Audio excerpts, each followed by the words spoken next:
Hello everyone, कैसे हो? ठीक है। तो आज हम लोग शुरू करने के लिए जा रहे हैं कक्षा 9वीं की मैथ की एक्सरसाइज 1.2। इससे पिछले वाले वीडियो में हम कर चुके हैं 1.1 सॉल्व, आप देख सकते हैं जाकर के हमारे चैनल पे। और उससे पिछले वाले वीडियो में हमने आपको कॉन्सेप्ट के बारे में बताया था। तो आज हम एक बार फिर से उसी अंदाज में और उसी तरीके से समझेंगे। ठीक है, हर एक छोटी से छोटी बातों को हम समझने का कोशिश करेंगे। ठीक है, हर एक क्वेश्चन को अच्छी तरह से करेंगे, तो हमारे साथ जुड़े रहे। चलिए देखते हैं। तो क्वेश्चन नंबर 1 कह रहा है हमारा, प्रत्येक अपरिमेय संख्या वास्तविक संख्या है। ठीक है, क्वेश्चन नंबर है प्रत्येक अपरिमेय संख्या वास्तविक संख्या है। ये कथन हमारा सही है या गलत है? ठीक है, तो हम जानते हैं यहाँ पर कि अपरिमेय संख्या किसको बोला जाता है। तो ये वाला जो नंबर होता है ना, इस फॉर्म में जो नंबर होता है ना, वो अपरिमेय संख्या होता है। इस फॉर्म में जो नंबर होगा ये अपरिमेय संख्या होगा। और रियल नंबर किसको बोलते हैं? तो रियल नंबर में जितने भी सारे नंबर है ना, रियल में सारे नंबर आ जाते हैं। कौन कौन से नंबर आ जाते हैं? नेचुरल नंबर आ जाते हैं, होल नंबर आ जाते हैं, इंटीगर्स आ जाते हैं, रेशनल नंबर आ जाते हैं, और इरेशनल नंबर भी उसी के अंदर आते हैं। और हमारा कथन क्या है? प्रत्येक अपरिमेय संख्या वास्तविक संख्या, यानी कि ये लिखते हैं तो क्या ये वास्तविक संख्या होगी? बिल्कुल होगी। अगर ये लिखते हैं तो क्या ये वास्तविक संख्या होगी? बिल्कुल होगी। ये लिखते हैं तो क्या ये वास्तविक संख्या होगी? क्यों? बिल्कुल होगी, क्योंकि रियल नंबर में जो है ये सारे नंबर आते हैं। और ये अपरिमेय संख्या भी इसी में आता है, इसी ग्रुप में। इस पूरे ग्रुप को ही क्या बोलते हैं? Real number. और रियल नंबर के ग्रुप से ये भी निकल के आ रहा है। क्या लिख सकते हैं इसको? ये कथन हमारा सत्य है। तीसरे स्टेटमेंट के बारे में बात करें ना, उसमें बोला जा रहा है जितना का जितना रियल नंबर होगा, यानी कि वास्तविक संख्या होगा, सारा का सारा इरेशनल होगा। भला ऐसे हो सकता है या नहीं हो सकता है, ये अभी हम पता लगाते हैं मिल करके। ठीक है, तो अभी हम बात करेंगे ना, तो रियल नंबर में जो है ना, हमारा रियल नंबर में जो है ये सारा आ रहा है। नेचुरल नंबर भी आ रहा है, होल नंबर भी आ रहा है, इंटीगर्स भी आ रहा है, रेशनल भी आ रहा है, और इरेशनल भी आ रहा है। ठीक है, ठीक है। और कुल मिलाकर के हमको क्या बोलते हैं? इसको वास्तविक संख्या बोलते हैं। अब हमको स्टेटमेंट क्या कह रहा है? प्रत्येक वास्तविक संख्या अपरिमेय संख्या है। तो प्रत्येक वास्तविक संख्या अपरिमेय संख्या है। तो अपरिमेय तो सिर्फ इतना है, जो इस फॉर्म में होगा उसी को अपरिमेय बोलेंगे। अगर इसकी बात करें तो क्या ये अपरिमेय है? ये तो परिमेय संख्या है। 3/2 p/q के रूप में लिखा हुआ है, 4/5 p/q के रूप में लिखा हुआ है, -1/2 p/q के रूप में लिखा हुआ है। तो ये क्या है? ये अपरिमेय नहीं है। ठीक है, तो यहीं पर हमारा ये क्या होता है? असत्य हो जाता है।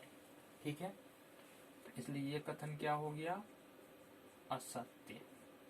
ये वाला कथन हमारा असत्य हो गया। दे रहा है, क्या जितने भी स्क्वायर रूट होते हैं क्या वो इरेशनल होते हैं?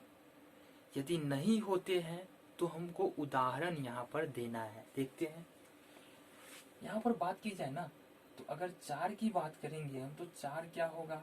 ये रूट से बाहर आकर के 2 नजर आएगा। ठीक है, तो ये परिमेय संख्या है। अगर बात करेंगे 9 की, तो ये रूट से बाहर आ जाएगा, ये कितना हो जाएगा? 3। ये भी परिमेय संख्या है। अगर बात करेंगे रूट 7 की, तो यहाँ पर ये कौन सी संख्या है? ये रूट से बाहर नहीं आएगा, इसलिए ये अपरिमेय संख्या है। ठीक है, रूट बात करिए रूट 13 की, तो ये कौन सी संख्या है? अपरिमेय संख्या। क्यों है? क्योंकि ये रूट से बाहर नहीं आ रहा है।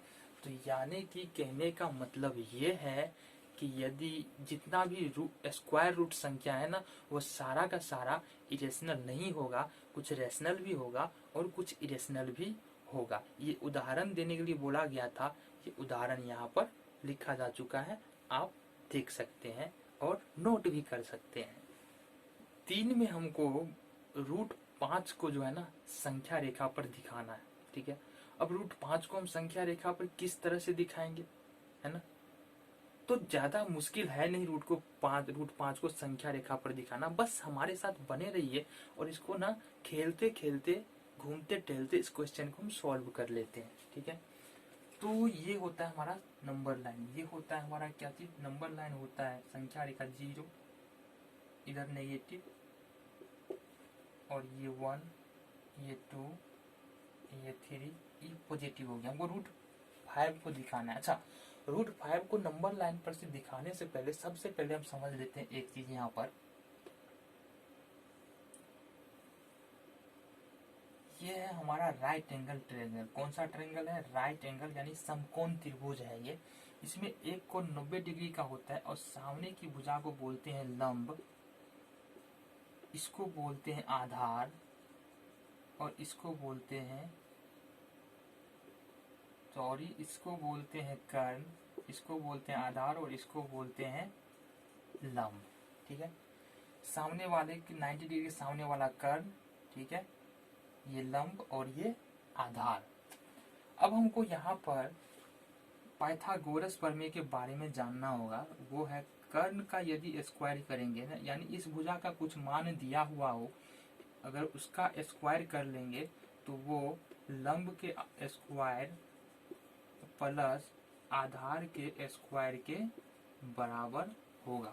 ठीक है, ये हमको याद रखना होगा, अब भी काम आएगा इसका। ठीक है, तो हमको क्या दिखाना है यहाँ पर? रूट 5 दिखाना है। तो रूट, जब आप कॉपी पर इस क्वेश्चन को कर रहे हैं ना यदि आप, तो यहाँ पर आप स्केल लीजिए और 0 पर से मापिए। यहाँ से लेकर के कितना सेंटीमीटर मापना है? 2 सेंटीमीटर मापना है। यहाँ से लेकर के यहाँ तक 2 सेंटीमीटर मापना है। तो ये हमारा 2 सेंटीमीटर दूरी है। ठीक है, अब उसके बाद यहाँ से लेकर चांद की मदद से जो है ना, चांद को यहाँ पर रख करके 90 डिग्री का यहाँ पर निशान चिन्ह दे देना है। ठीक, चिन्ह दे दिए। उसके बाद स्केल की मदद से आपको 1 सेंटीमीटर ऊंचाई लेना है। यहाँ पर कितना लेना है? 1 सेंटीमीटर ऊंचाई ले लेना है। ले लिए ऊंचाई। ठीक है, अब इस त्रिभुज को हमको बना देना है। त्रिभुज को बना देना, और ये कितना हो जाएगा? 90 डिग्री। ठीक है, तो मान लेते हैं ये ए, ये बी और ये सी है। ठीक है, ए बी सी है। ठीक है, इसका मान 2, इसका मान कितना हो गया? 1 सी है। अब हमको यदि निकालना है क्या चीज? ये कर्ण निकालना है। तो कर्ण निकालना है तो कैसे निकाल सकते हैं? तो कर्ण का स्क्वायर हमको पता है, लंब का स्क्वायर होता है प्लस आधार का स्क्वायर होता है। ठीक है, तो कर्ण का स्क्वायर बराबर लंब कितना है? 1 का स्क्वायर प्लस आधार कितना है? 2 का स्क्वायर। तो कर्ण का स्क्वायर बराबर कितना हो जाएगा? 1 प्लस 4। अब यहाँ पर हमको कर्ण चाहिए, कर्ण का स्क्वायर नहीं चाहिए। अब यहाँ पर से स्क्वायर हटाना पड़ेगा। तो इसके लिए ये समझ लेते हैं कि अगर स्क्वायर हटाते हैं तो दूसरी तरफ रूट आ जाता है। अगर स्क्वायर हटाएंगे तो दूसरी तरफ रूट आ जाता है। या फिर ऐसे भी बोल सकते हैं कि कर्ण स्क्वायर है, इसमें इसको भी रूट में डाल दे और इसको भी रूट में डाल दे। ऐसा क्योंकि अगर दोनों तरफ अगर कुछ भी करते हैं, अगर प्लस करते हैं दोनों तरफ, समीकरण के दोनों तरफ, माइनस करते हैं दोनों तरफ, ठीक है, गुना करते हैं दोनों तरफ, उस समीकरण में किसी प्रकार का अंतर नहीं आता है। इसलिए रूट अगर दोनों तरफ लगा दिए ना तो समीकरण में किसी प्रकार का अंतर नहीं आएगा। अब चूंकि यहाँ पर कर्ण का स्क्वायर है इसलिए कर्ण बाहर आ जाएगा। ठीक है, और ये कितना हो गया? कर्ण कितना आ गया? √5। तो इसका वैल्यू हमको आ चुका है कितना? √5। किसका वैल्यू आ चुका है? कर्ण का। ठीक है, अब हम लेंगे प्रकार। ठीक है, जिसमें पेन औजार आपके औजार बक्स में होगा, जिसमें पेंसिल लगा सकते हैं। तो प्रकार के नोक को यहाँ रखना है और पेंसिल वाले नोक को फैलाना है यहाँ तक। ठीक है, यहाँ तक फैला लिए। ठीक है, इतना ले लेना है लंबाई। ठीक है, अब इसको यहाँ से घुमाते हुए, ठीक है, यहाँ से घुमाते हुए इस तरह से कट करना है इसको। जहां पर ये कट हुआ ना वहीं पर हमारा √5 है। ये जो है ना, ये क्या हो गया? √5। ठीक है,